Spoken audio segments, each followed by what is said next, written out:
백신을 맞기 시작하니 성도들의 마음이 조금 좀 여유로워진 것 같습니다. 일부 예배 때에도 평소에 오지 않았던 성도들이 오시더라고요.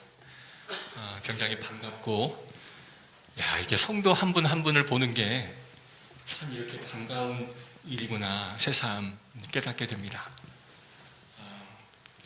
오늘 좀 새로 오신 우리 김민석 우리 성도님 감사합니다. 네.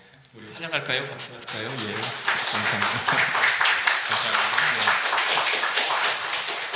갑자기 이름 호명해서 죄송합니다.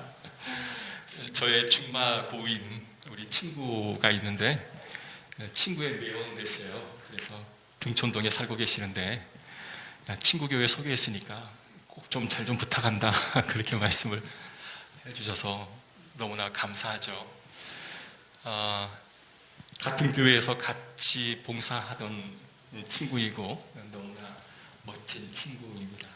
우리 김정일 집사하고도 같은 친구이고요.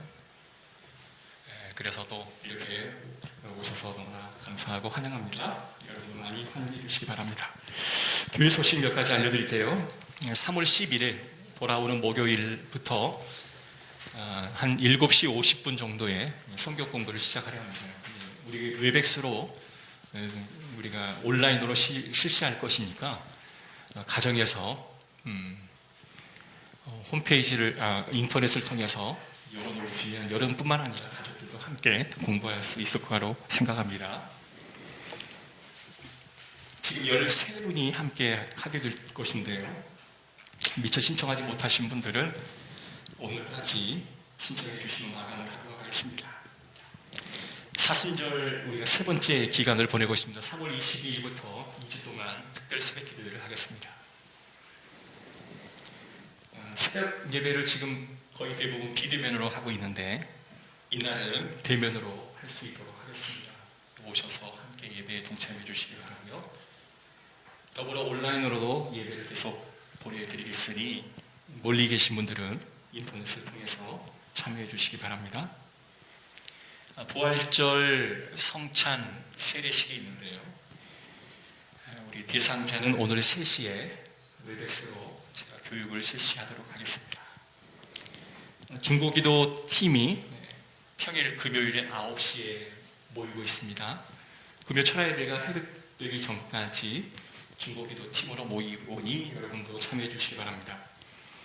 양력 모임을 계속하고 있습니다. 관심 보여주시고요. 청년부 모임도 토요일 6시 반에 온라인으로 하고 있습니다. 좋은 모임, 유익한 모임을 갖고 있으니 여러분도 함께 참여해 주시면 좋겠고요.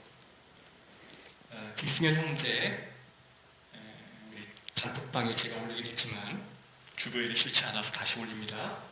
건국대 안보재난학과의 겸임보수로 이제 일하게 되었습니다. 여러분 많이 기도해 주시기 바라고요.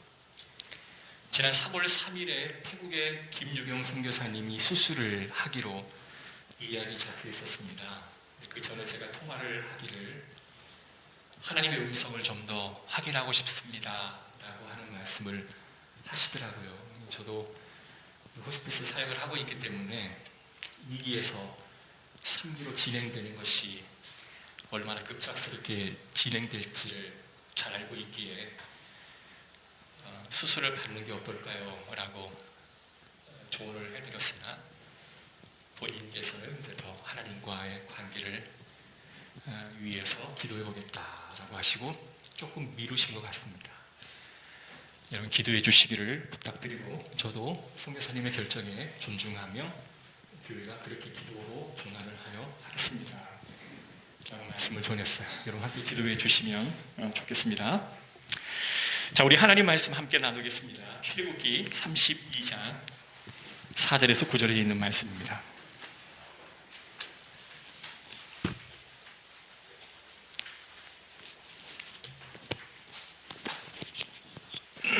출애굽기 32장 4절에서 9절에 있는 말씀 교독합니다. 아론이 그들의 손에서 금고리를 받아 부어서 조각칼로 새겨 송아지 형상을 만드나 그들이 말하되 이스라엘아 이는 너희를 애굽 땅에서 인도하여 낸 너희의 신이로다 하는지라.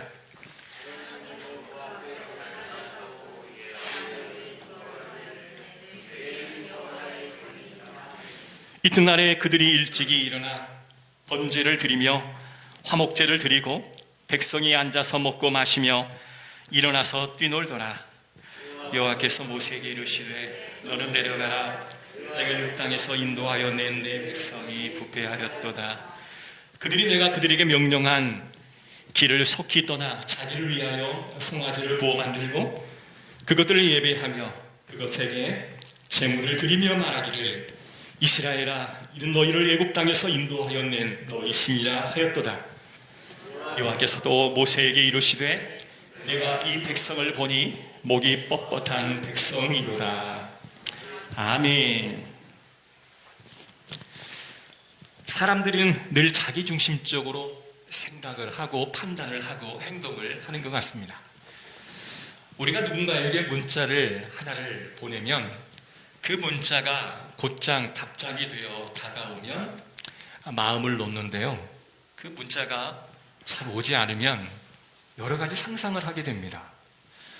아니, 저 사람이 내 마음을 잘 알지 못하고 왜 내 문자에 반응을 하지 않지? 나를 싫어하는 게 아닐까? 혹시 나에게 어떠한 안 좋은 감정을 가지고 있지는 않을까? 이러한 상상을 해요.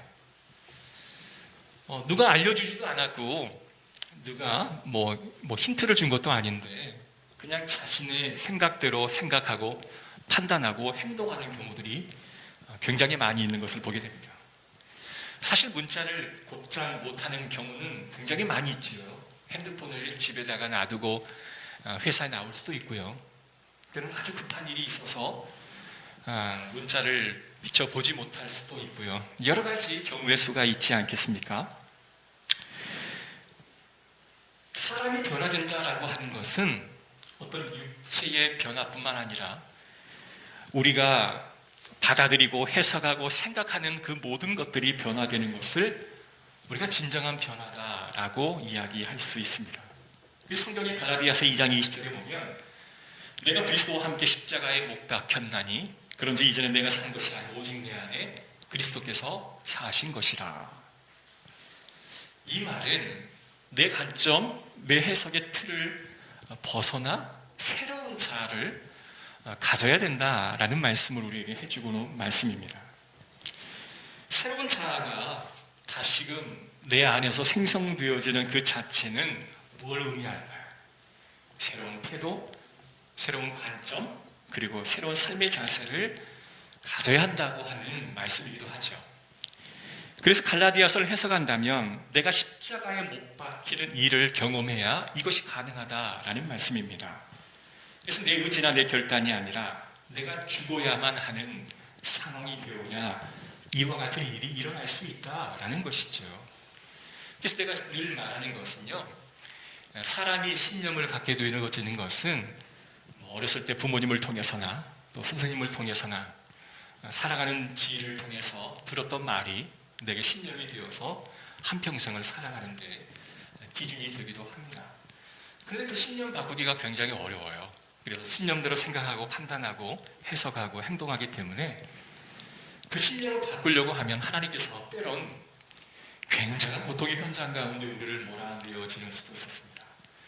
그래서 그 현장 가운데서 하나님께서 내게 이것을 요구하시는구나 라고 깨닫게 되어지는 거죠. 그래서 어려움을 경험하는 성도들의 고백들을 살펴보면요, 목사님, 제가 이전에는 이것이 그렇게 중요하지 않다, 중요한 줄 몰랐습니다. 이것만 중요하다고 생각했는데 내가 이런 경험해 보다 보니까 이게 별로 중요한 게 아니었어요 라고 고백하는 성도들을 제가 흔히들 바라볼 수 있습니다. 그만큼 자신의 의지와 자신의 어떠한 생각을 바꾸기가 굉장히 어려운 것 같아요. 성경은 십자가에 못 박히는 그런 일이 내 내면 가운데 일어나야 진정으로 우리는 변화되었다라고 말할 수 있는 것이죠. 오늘 본문에 나와 있는 이스라엘 백성들이 이집트를 탈출합니다. 성경에서는 애굽이라 말하죠. 그들의 사고방식과 그들의 행동과 그들의 태도는 출애굽을 한 이후에도 그렇게 달라지지 아니한 모습을 바라보게 됩니다.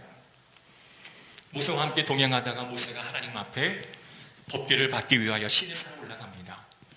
눈에 보이는 모세가 보이지 않자 백성들은 뜻밖의 행동 하나를 하게 되죠. 그것은 바로 금송아지를 만드는 일이었습니다. 4절에 있는 말씀 보니까 아론이 그들의 손에서 금고리를 받아 부어서 조각칼로 새겨 송아지 형상을 만드니 그들이 말하되 이스라엘아 이는 너희를 애굽 땅에서 인도하여 낸 너희의 신이라 하는지라. 자, 이들이 행한 이 행동의 의미는요, 단순히 금송아지 하나의 형상을 만든 차원이 아니었습니다. 이 금송아지는 그들이 애굽에 살고 있을 때 그들이 경험했던 종교와 굉장히 밀접한 연관성이 있는 것입니다.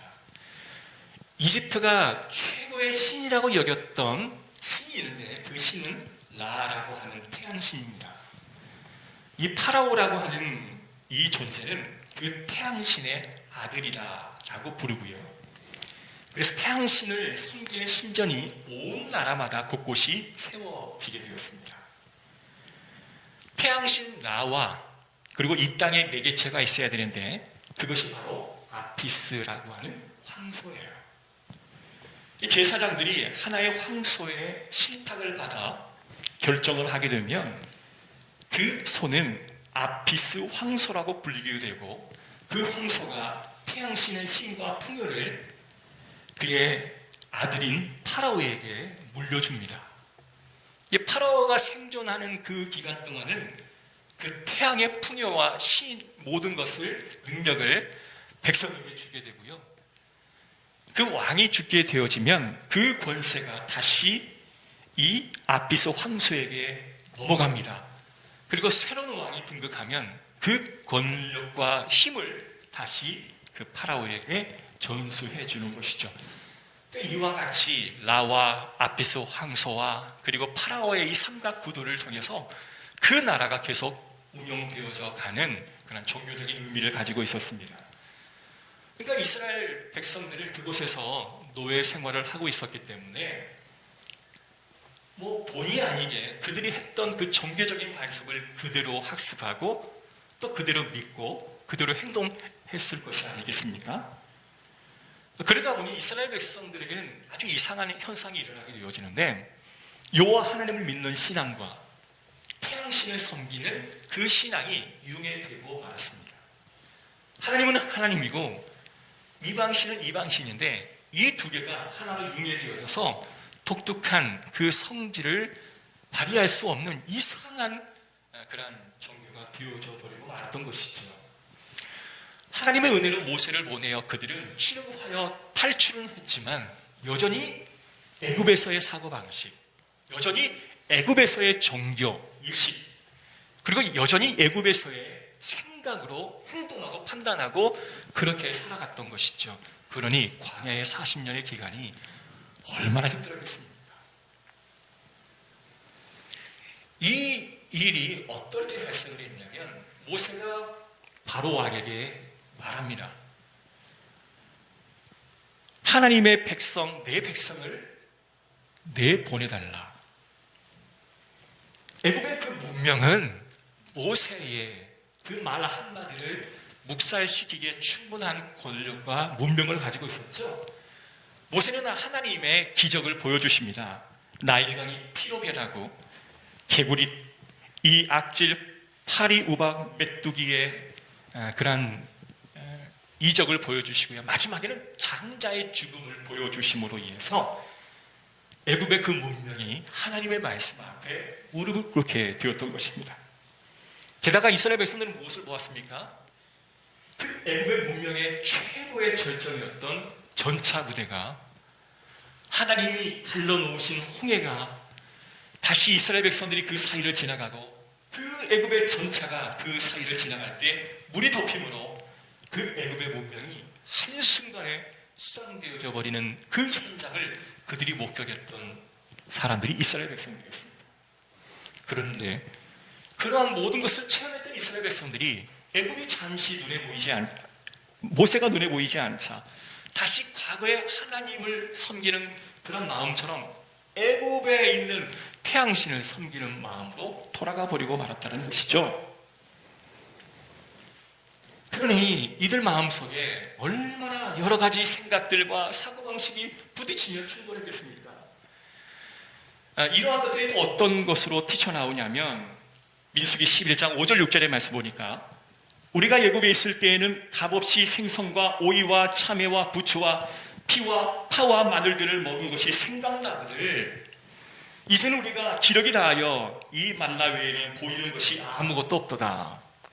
하나님 은혜로 주신 만나는 물려서 먹기 싫사오니 이제 애굽에서 먹었던 그 맛있는 그런 음식을 내게 주소서라고 불평하죠.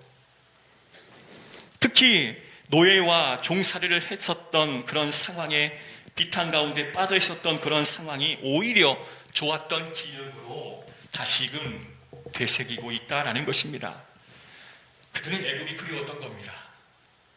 그들은 애굽에서의 노예 생활, 그 생활이 그렇게 좋았던 모양입니다. 제가 이제 사역을 하다 보면 흔히들 이제 외국에서 공부하다 이렇게 오신 사역자들이 있어요. 그러면 이제 그분들이 습관적으로 하시는 말씀이 뭐냐면, 내가 미국에 있을 때에, 내가 독일에 있을 때에, 내가 이스라엘에 있을 때에, 이런 말을 굉장히 주로 사용한다는 거죠. 처음에 그 말을 들었을 때는 저분이 공부를 꽤 열심히 했네, 그곳에서 공부도 많이 하셨구나, 참 훌륭하다, 이런 생각을 갖다가 설교 시간이나 어떤 사적인 모임이나 어떤 성경 공부 시간에도 늘 내가 독일에 있을 때, 미국에 있을 때라는 말을 습관적으로 사용합니다. 근데 그게 어느 순간인가 좀 불편해지기 시작하더라고요. 또 재미난 우스갯소리가 있는데, 이렇듯이 미국에서 유학하던 목사님이 미국의 한인교회를 섬기던 그런 기억이 굉장히 좋았던 모양이에요. 국내에 와서 국내 목회를 하고 있는데 그분은 말씀을 전할 때마다 항상 빠지지 않는 레퍼토리가 내가 미국에 있을 때에, 이 말을 항상 빠지질 않아요. 어떠한 설교를 하든 어떠한 모임을 하든 꼭 이런 말을 덧붙입니다. 그러니까 이 말이 굉장히 귀에 거슬렸던 목사님이 교회 임직식을 하는데 그 목사님을 초대는 해야 될 것 같고, 근데 또 미국에 있는 이야기를 또 하실 것 같아서 어떤 순서를 맡겨주면 이분이 미국에 있을 때에라는 말을 하지 않을까라고 고민하다 보니까 축사도 설교도 권면도 안 되는 것 같아요. 그럼 축도를 시키자. 축도는 미국에 있을 때라는 말을 쓰지 않기 때문에 이걸 하면 되겠다라고 축도를 부탁했습니다. 근데 목사님이 막상 축도를 하니 어떻게 하냐면, 내가 미국에 있을 때 나와 함께 하셨던 하나님의 사랑과 내가 미국에 있을 때에 나에게 은혜를 베풀어 주셨던 주 예수 그리스도의 은혜와 성령의 은혜가 모든 무리 가운데 함께 있을지어다, 이렇게 이야기하는 거예요. 하나님, 이 목사님이 그냥 기가 차가지고 어쩔 수 없구나, 잘 바뀌지 않는구나, 이렇게 생각을 했다고 이야기를 들었습니다. 여러분, 출애굽이라고 하는 말은 엑소도스라는 말이에요. 이 엑스라는 말이 무엇으로부터, 호도스라는 말은 길이라는 뜻입니다. 그러니까 내가 익숙하고 편한 그 길에서 떠나온 것이 엑소도스, 출애굽의 의미입니다. 이스라엘 백성들이 자이든 타이든 자신의 몸에, 자신의 삶에 너무나 익숙해 있던 애굽에서의 그 이방 신을 예배하는 그런 문화들이 몸에 익숙해 있는 것에서부터 떠나와야 진정한 출애굽이다라고 말할 수 있지 않겠습니까? 그런데 그런 부분들이 그들 가운데는 좀처럼 찾아보기가 어려웠던 것 같아요. 이러한 이야기를 뒷받침하는 또 다른 이야기가 있습니다. 그 출애굽에 아바드라는 히브리어 단어가 있습니다. 이 아바드라는 단어는 어떤 예배하다, 섬기다라는 뜻을 가지고 있습니다. 근데 동시에 노동하다, 일하다라는 뜻을 가지고 있기도 하는 것입니다.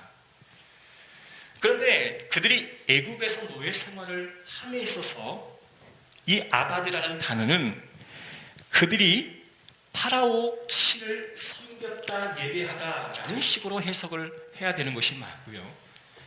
출애굽을 하여 광야에 있을 때 이 아바드라는 단어가 나올 때에는 그들이 하나님을 예배하고 하나님을 섬기다라는 식으로 이 문장이 해석이 되어야 되는 것이 옳습니다.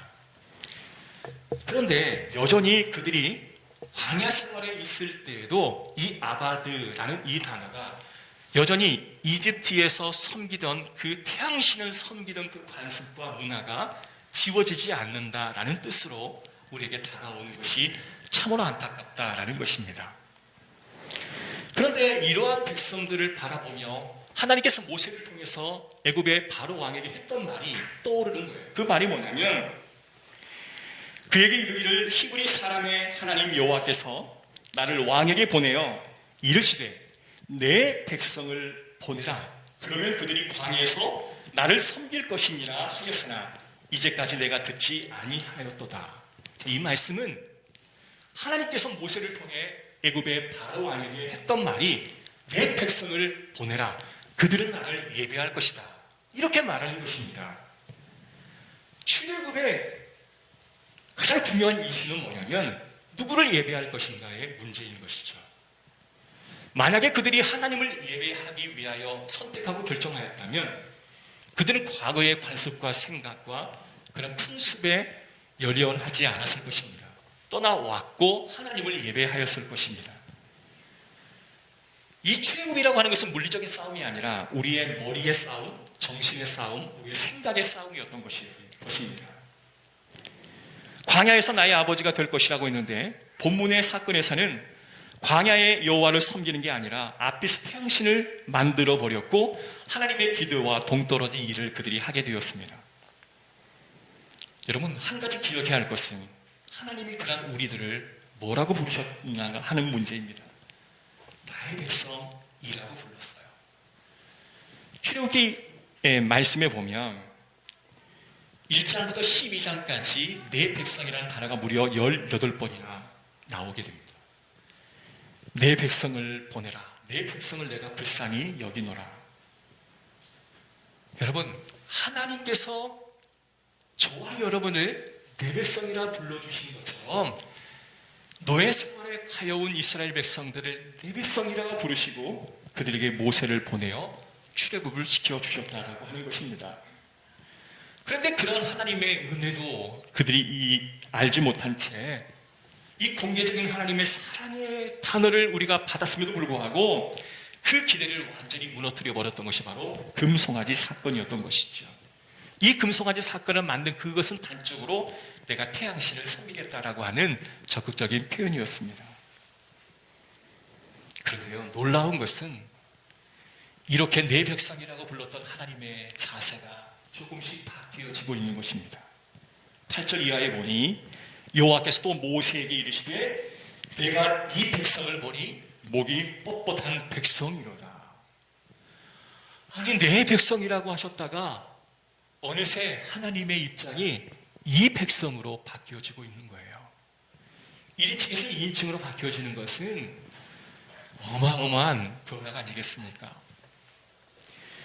하나님을 믿고 예수를 주라 고백하는 사람들이 하나님의 말씀대로 살지 아니하고 자신의 생각과 자신의 기준대로 살아가니 하나님은 내 백성이라 라고 고백하다가 이 백성이라고 말씀할 수밖에 없는 상황이 내게 주어졌다라는 겁니다.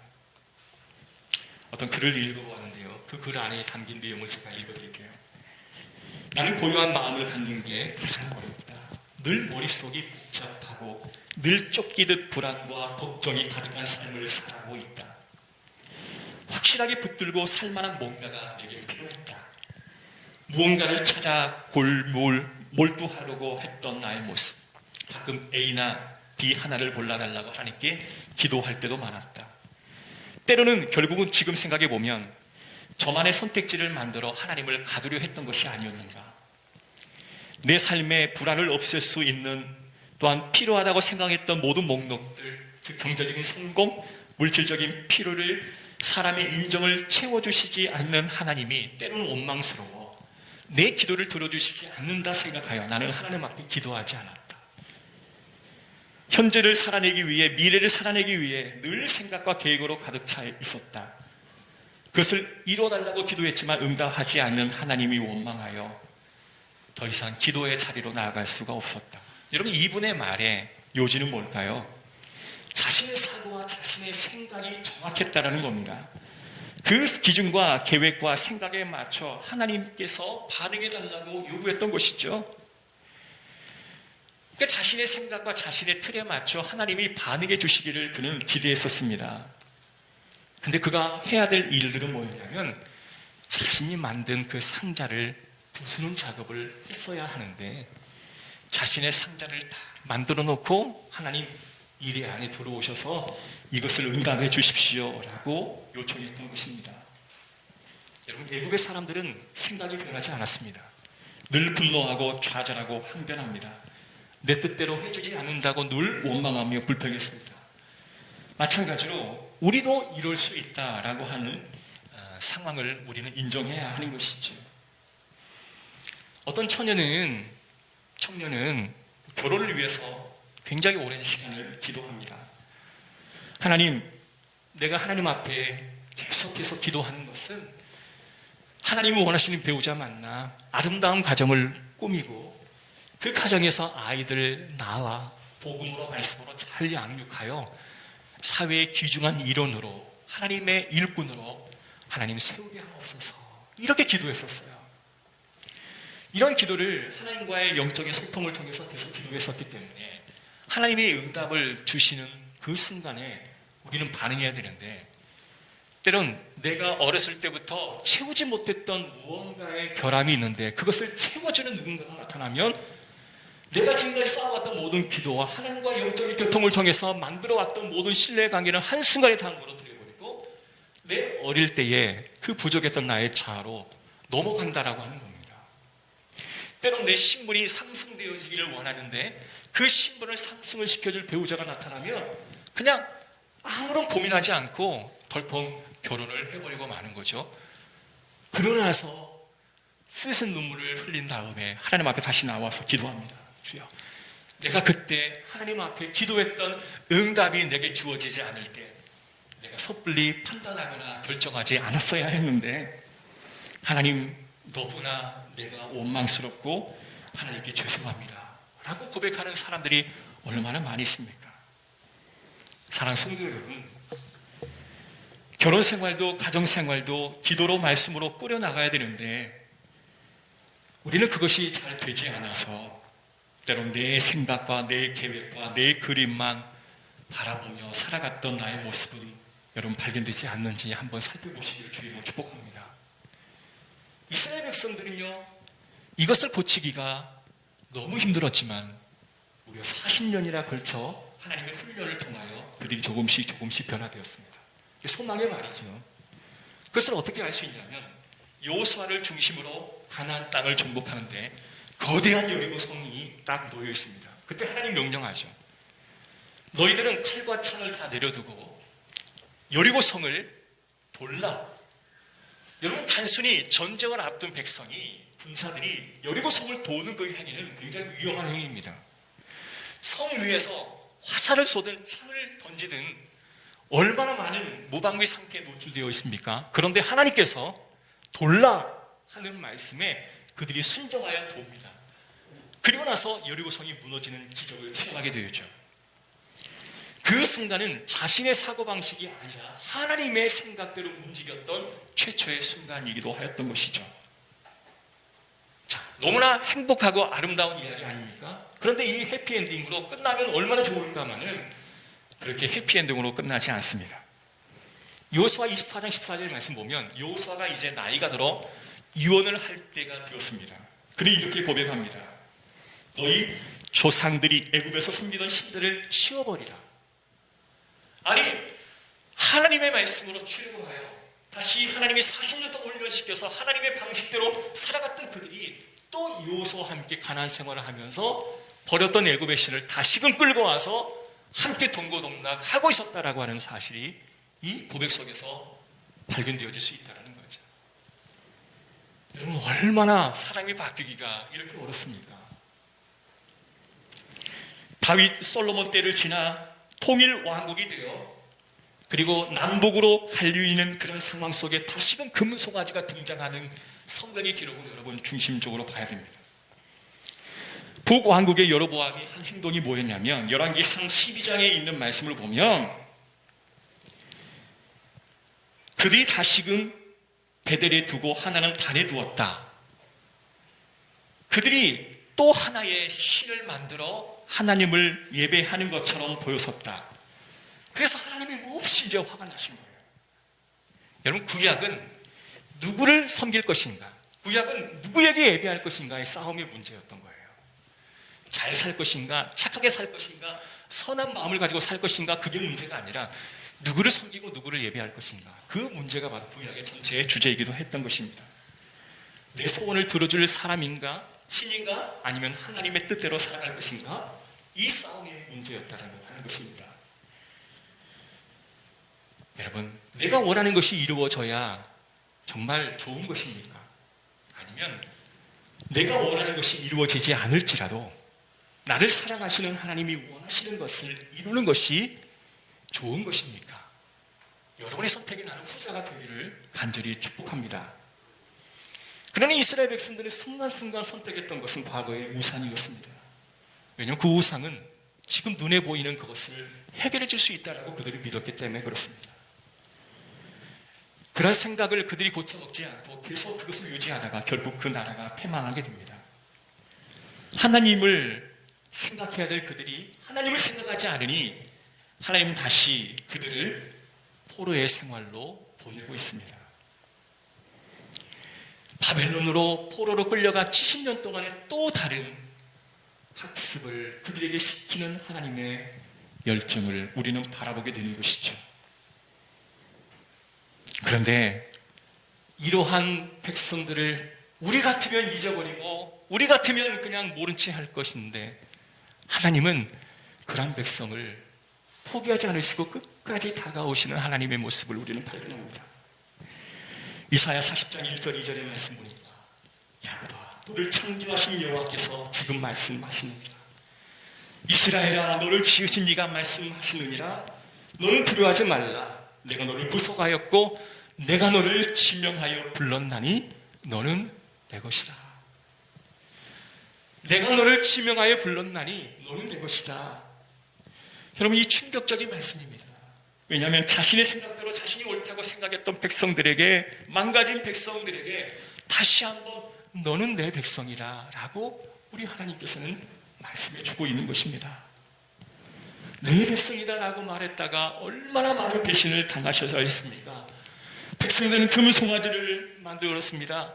하나님은 열심히 일하셔서 그 금송아지를 물리쳤습니다. 그러나 백성들은 이제 잊을만 하면 또다시 금송아지를 가져다가 이것이 자신의 하나님이라고 우겨댑니다. 누가 내 백성이고 누가 하나님의 사랑하는 아들이며 딸이겠습니까? 그러나 하나님은 결코 인간을 포기하지 않으셨어요. 프란시스 톰슨이라고 하는 사람이 이렇게 말합니다.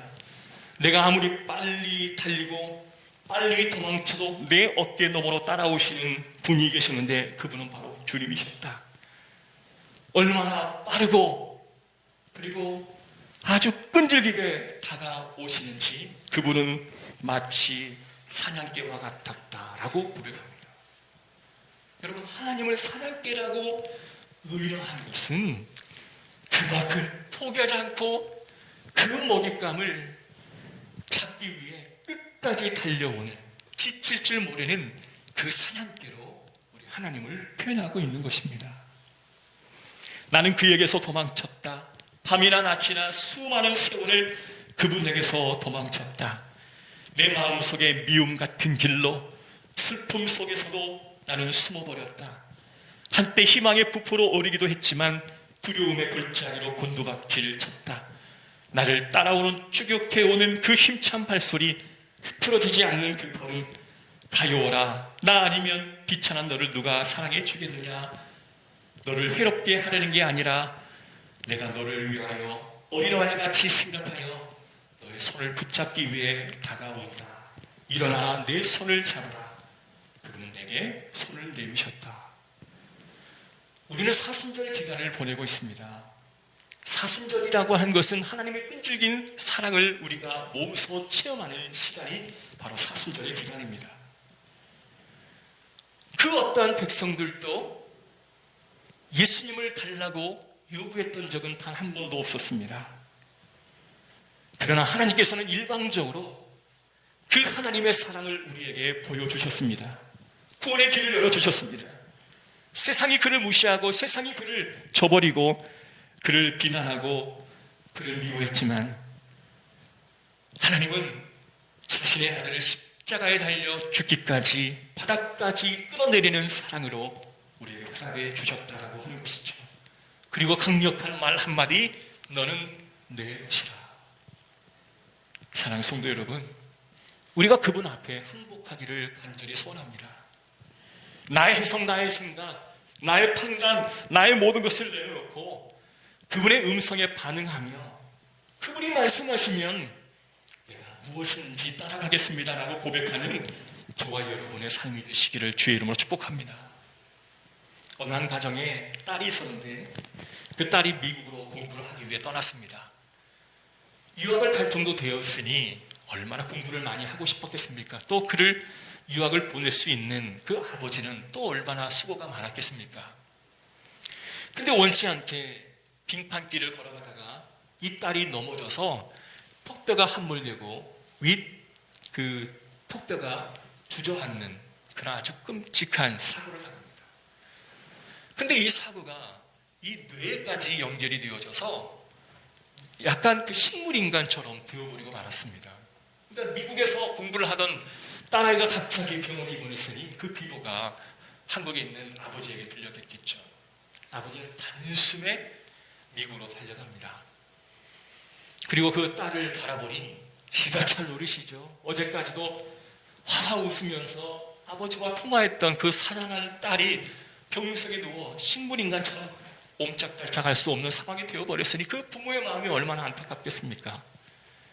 의사 선생님은 이 딸이 앞으로 어떻게 회생될지는 아무도 장담할 수가 없습니다. 이 부서진 턱뼈가 이 뇌까지 영향을 미쳐서 이 혼수 상태가 깨어나지 않으면 영원히 식물인간이 될 수도 있습니다 라고 암담한 이야기를 해줍니다. 이 아버지는 하나님 앞에 기도하죠. 아버지 하나님, 이 딸을 불쌍히 여겨 주십시오. 이 딸을 지켜주십시오 라고 간절히 기도하면서 딸아, 안심하라, 걱정하지 말아라. 내가 아버지다. 내가 네 옆에 떠나지 않고 있을 거야. 안심하고 치료에 전념하자. 이 아빠의 소리가 들렸던지 이 딸은 아무 표정이 없이 한 줄기 눈물이 딱 떨어집니다. 근데 그 눈물을 누가 봤냐면 아버지가 봤어요. 그리고 뛸 듯이 기뻤습니다. 무엇 때문에 기뻤을까요? 이 딸이 아버지의 음성을 듣고 눈물을 흘렸다고 하는 것입니다. 의사 선생님이 뭐라고 말씀하시든지 간에 나는 결코 이 딸을 포기하지 않을 것입니다 라고 고백합니다. 하나님은 저와 여러분을 내 백성이라 불러주셨습니다. 그러나 인간은 자신의 생각과 자신의 사고와 과거의 관습과 자신의信念대로 세상을 살아갑니다. 하나님의 사인이 없는데도 이것이 하나님의 뜻인 양 우리는 행동하고 살아옵니다. 내 백성을 이 백성이라 말할 수밖에 없었던 하나님의 아픈 마음. 그러나 하나님은 다시금 그들에게 하시는 말씀이 너는 내 아들이라 라고 말씀하시는 하나님. 하나님이 기대하시는 단 한마디의 우리의 행동은 뭐냐면 흘리는 한 방울의 눈물을 우리 주님은 기다리고 계실 줄로 믿습니다. 주님 앞에 내가 눈물로 나아갑니다. 주여 나를 받아 주옵소서. 우리 하나님은 우리의 눈물 한 방울로 우리를 다시 포기하지 않으시고 끝까지 길로 인도하여 주실 줄로 믿습니다. 그러한 은혜가 있기를 주의 이름으로 축복합니다. 기도하겠습니다. 하나님, 주님의 은혜를 감사합니다. 한 방울의 눈물이 어떠한 의미인지를 우리에게 일깨워 주심을 감사합니다. 주님만을 바라보는 삶을 살게 하옵소서. 예수 그리스도의 이름으로 기도합니다. 아멘.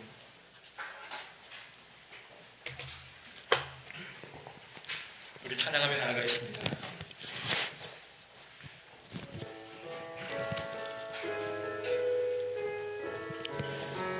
오늘 하나님의 음성으로 들으시고 내 생각과 내 판단으로 살아왔던 나의 지난 날을 주님 앞에 내어놓고 우리 찬양합시다. 힘들고 지쳐 낭만하고 넘어져 없을 때에 조용히 다가와 손 잡아주시며 나에게 말씀하시네.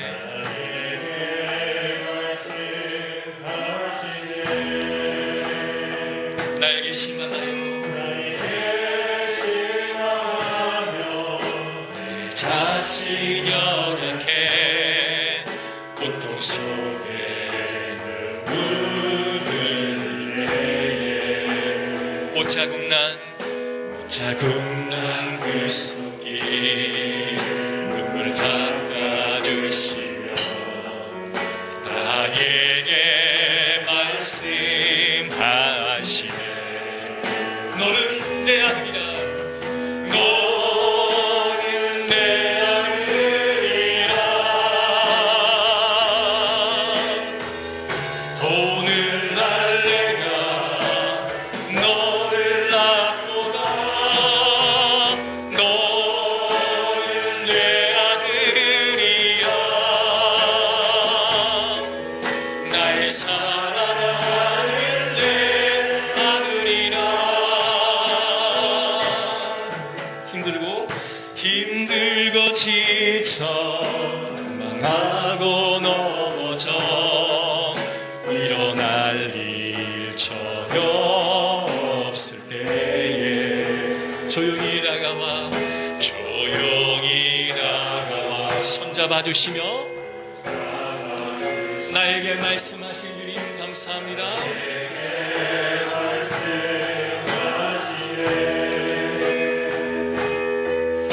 나에게 실망하며 내 자신 연약해 고통 속에 눈물 흘릴 때에 할렐루야. 자국난 그 손길 눈물 닦아주시며 나에게 말씀하시네. 너는 내 아들이라. 너는 내 아들이라. 오늘날 내가 너를 낳고다. 너는 내 아들이라. 나의 사랑하는 내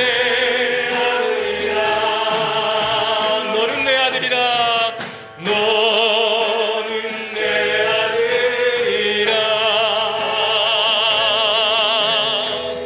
오늘날 내가 너를 낳고다. 너는 내 아들이라. 너는 내 아들이라. 사랑하는 나의 아들이라.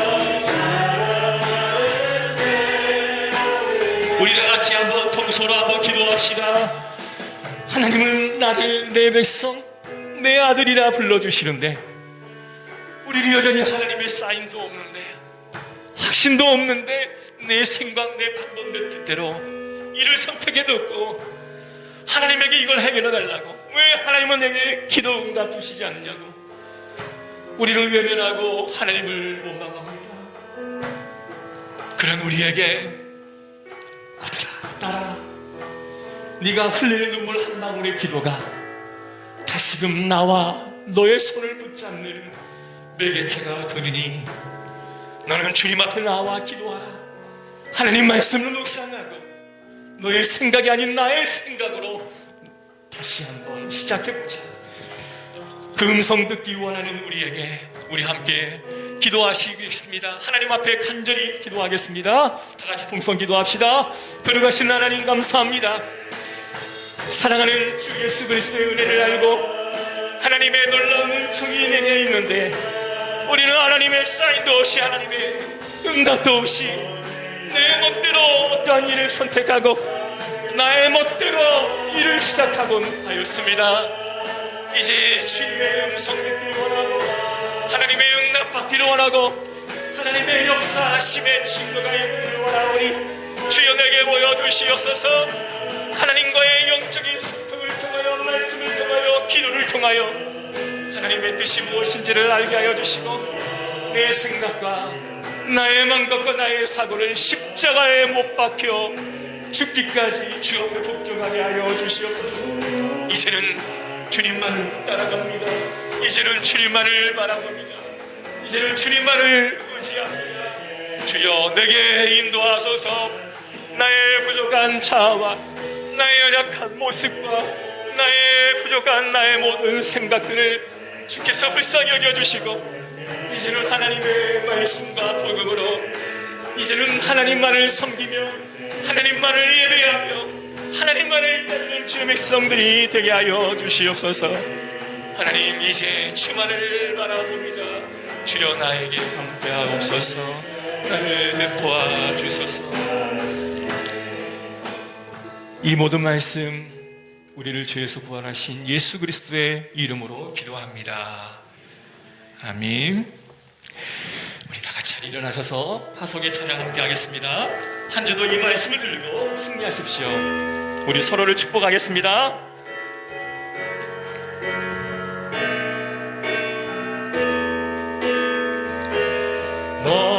너머는 시냇가에 심은 나무나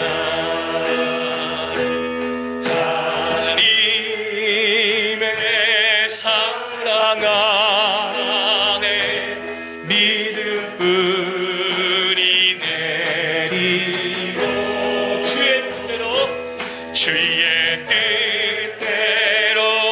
주의 뜻대로 항상 사세요. 지금은 우리 주 예수 그리스도의 은혜와 하나님의 크신 사랑과 성령님의 감화교통 인도하심의 은혜가 온전히 주님만을 위해 살아가기 원하는 우리 모든 성도들 머리머리 위에, 집에서 온라인으로 예배드리는 성도들 머리머리 위에 지금으로부터 영원토록 함께 있을지어다. 아멘.